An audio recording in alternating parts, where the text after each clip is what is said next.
Olá, povo de Deus, quinta-feira, 27 de junho de 2024, 12ª semana do Tempo Comum. Nossa reflexão de hoje é a partir de 2º livro dos Reis, 24, de 8 a 17, Mateus 7, 21 a 29. Joaquim tinha 18 anos quando começou a reinar e reinou 3 meses em Jerusalém.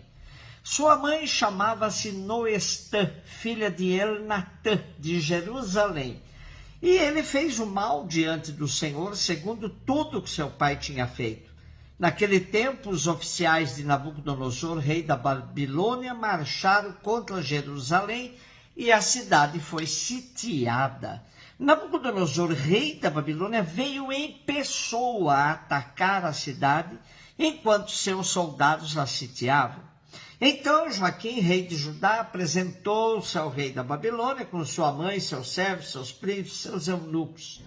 E o rei da Babilônia os fez prisioneiros. Isso aconteceu no 8º ano do seu reinado. Nabucodonosor levou todos os tesouros do templo do Senhor e do palácio real e quebrou todos os objetos de ouro que Salomão, rei de Israel, havia fabricado para o templo do Senhor, conforme o Senhor havia anunciado. Levou para o cativeiro Jerusalém inteira, todos os príncipes, todos os valentes do exército, num total de 10.000 exilados, e todos os ferreiros e serralheiros. Só deixou a população mais pobre do país. Deportou Joaquim para a Babilônia, do mesmo modo exilou de Jerusalém para a Babilônia a rainha-mãe, as mulheres do rei, seus eunucos e todos os nobres do país. Todos os homens fortes, num total de 7.000, os ferreiros, os serralheiros, em número de 1.000, todos os homens capazes de empunhar armas, foram conduzidos para o exílio pelo rei da Babilônia. E em lugar de Joaquim, ele nomeou seu tio paterno Matanias, mudando-lhe o nome para Sedecias. Além do ataque babilônico, Jerusalém vivia sob a ameaça da Assíria, que precisou fazer aliança com o Egito para fazer frente ao expansionismo babilônico. Com isso, diminuiu a ameaça da Assíria sobre Jerusalém. Tendo caído Nínive, capital da Assíria, em 612 a.C., Nabucodonosor tornou-se rei da Babilônia em 605. Na primavera de 598, apoderou-se do fraco reino de Joaquim, conquistando Jerusalém e procedendo a uma primeira deportação que envolveu o profeta Daniel. Sedecias substituiu o fraco Joaquim como rei de Judá.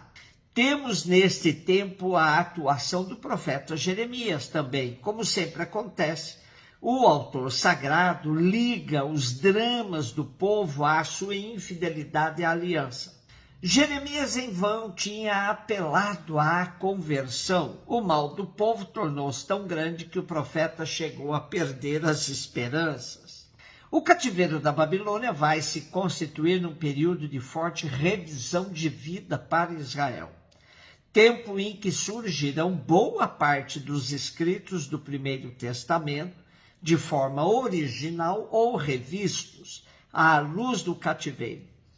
Interessante observar que Nabucodonosor fez uma deportação seletiva. Os nobres e todos os homens capazes de empunhar armas, deixando apenas a população mais pobre de Jerusalém. Esses pobres ficarão cuidando da terra e se constituirão no resto de Israel, preservando a fé no único Deus e se tornando guardiães da aliança. Mateus 7, 21 a 29. Disse Jesus aos seus discípulos: nem todo aquele que me diz Senhor, Senhor entrará no reino dos céus, mas o que põe em prática a vontade de meu Pai que está nos céus. Naquele dia muitos vão me dizer: Senhor, Senhor, não foi em teu nome que profetizamos? Não foi em teu nome que expulsamos demônios? Não foi em teu nome que fizemos muitos milagres? Então eu lhes direi publicamente: jamais vos conheci. Afastai-vos de mim, vós que praticais o mal. Portanto, quem ouve estas minhas palavras e as põe em prática é como um homem prudente, que construiu sua casa sobre a rocha. Caiu a chuva, vieram as enchentes, os ventos deram contra a casa, mas a casa não caiu, porque estava construída sobre a rocha. Por outro lado, quem ouve estas minhas palavras e não as põe em prática é como um homem sem juízo, que construiu sua casa sobre a areia. Caiu a chuva, vieram as enchentes, os ventos sopraram e deram contra a casa, e a casa caiu, e a sua ruína foi completa. Quando Jesus acabou de dizer estas palavras, as multidões ficaram admiradas com o seu ensinamento. De fato, ele as ensinava como quem tem autoridade, e não como os mestres da lei. Com o nosso texto de hoje, concluímos o Sermão da Montanha, onde Jesus previne contra a presunção de se salvar apenas pela invocação do nome divino, ou em virtude de ações carismáticas, sem as acompanhar com uma vida coerente com a prática da caridade e ainda que sejam expressão da própria fé. Ficar gritando em nome de Jesus por todos os lados pode até chegar a se constituir numa blasfêmia, se a vida do anunciador não for condizente com o que prega. Há uma clara referência ao juízo final quando Jesus afirma num futuro em que reivindicarão que atuaram em seu nome, e ele lhes dirá: jamais vos conheci.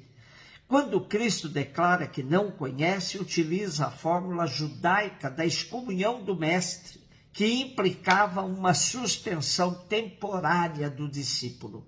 O Sermão da Montanha repõe o esquema de bênçãos e maldições diante das quais era colocado o povo da aliança e termina com a expressão: e grande foi sua ruína, que contrasta com as palavras de abertura: bem-aventurados. Notemos também o paralelismo escondido nas palavras rocha e casa. Rocha é o próprio Cristo e casa pode simbolizar as comunidades primitivas. Elas precisam estar edificadas sobre a rocha. Do contrário, a ruína será total. Cristo ainda fala de duas maneiras de escutar a palavra: de modo superficial e descomprometido, ou de modo atento e eficaz. São claras as consequências de escutar de um ou de outro modo. Construir a casa sobre a rocha é viver e agir de acordo com a justiça do reino, apresentada na íntegra do Sermão da Montanha. Construir a casa sobre a areia é ficar preso à antiga lei, apegado à letra, teoria, sem passar para a prática. Assim, Mateus, que costurou muitas falas de Jesus e construiu um único grande discurso, termina com chave de ouro. Tudo o que foi dito é preciso se transformar em prática, em regra de vida, pois ficar só na teoria não converte ninguém e o reino se distancia.